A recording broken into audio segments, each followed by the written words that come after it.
Us presento el vi negre d'aquest mes de març, les Parcel·les 2023.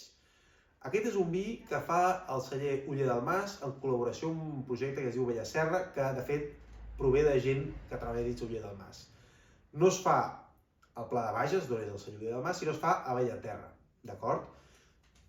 Amb una masia tradicional catalana que hi ha allà.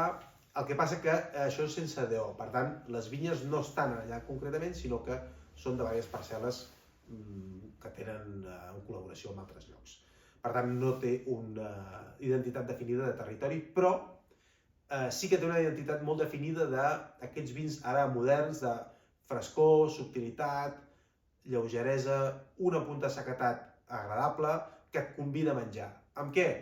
Doncs us diria calçotades. Ara aquest mes de març-abril seria perfecte, les calçotades. O fins i tot una barbacoa d'estiu, ara que fa calor, que estàs a fora, que busques una mica de frescor mentre prepares la carn, també seria una molt bona opció.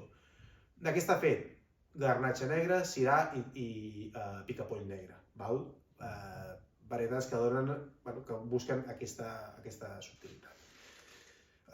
És ecològic, mínima intervenció, tot i que conté sulfits, i també és vegà. Per qui també sigui vegà, doncs que està certificat vegà. I poca cosa més. Sí, temperatura de servei, uns 16 graus, per exemple. 15-16 graus, per què no? Seria una bona temperatura de servei. I res més, només em queda esperar que us agradi i ja em direu. Salut!